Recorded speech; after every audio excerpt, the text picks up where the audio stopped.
Guys, welcome back to my channel.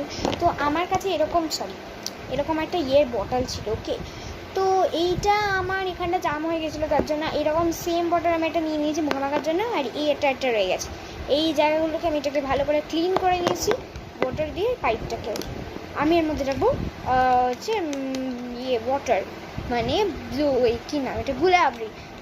That's mean এটার নামটা কি, রোজ ওয়াটার। ঠিক আছে, তো আমার কাছে একটা আছে, ইনজেকশন ছিল।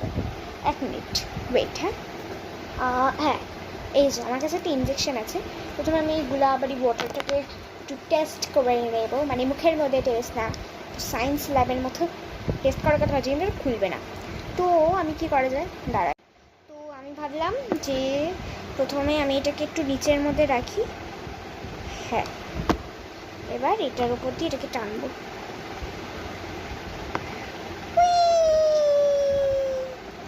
টেনে নিয়েছি। আমার হাতে কতটুকু জল পড়বে, এই বাবা কিছু ছিটে ফেটে পড়েছে। তো এবার এই জলটাকে আমি ঢালবো হচ্ছে এর মধ্যে। এটা আমার এই ধরো, আমি কোথাও রোজ ওয়াটার ক্যারি করতে তো অনেকেই চায়, এবার ওই ক্যারি করার সময় তোমার এই বোতল নিয়ে তো আর মুখের মধ্যে মাখতে পারবো না।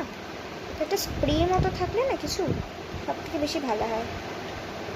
তা আমি এর যে গোল মুখটা ওটা ওখানটা ঢেলে দিই, থেকে ভালো করে নাড়িয়ে দিয়েছি।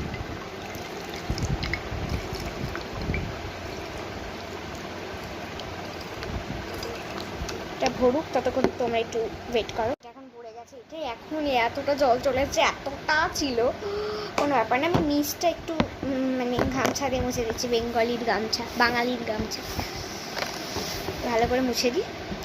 এরপর এই যে স্ট্রটা আছে, আমি এটার সাথে এখানটা যেহেতু ভালো করে ক্লিন করে দিয়েছি, এখানটা লাগিয়ে দেবো। So clean.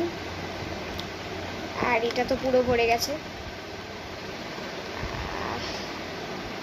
আর প্রথমে আমি এটাকে ভালো করে টাইট করে আটকে দেখবো এটা থেকে কি জল বেরোবে।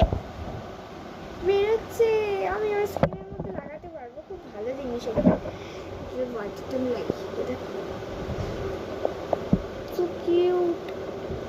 আর এইটা যেটা আসল, যেটা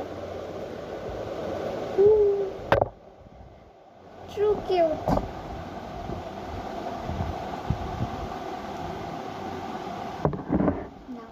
আর দুটো রেডি, একটা রোজ ওয়াটার। আর এইটার আমি ভেবেছিলাম স্প্রে ভাবে বেরোবে না, আমি এটা স্প্রে ভাবে চাইছিলাম, কিন্তু স্প্রে ভাবে না হলে হচ্ছে হাতের মধ্যে নিয়ে পুরো মুখের মধ্যে এরকম স্প্রে তো করতে পারবো না, কিন্তু এইভাবে লাগাতে পারবো। গুড, এটা তোমরা স্কুলেও নিয়ে যেতে পারো। ওকে।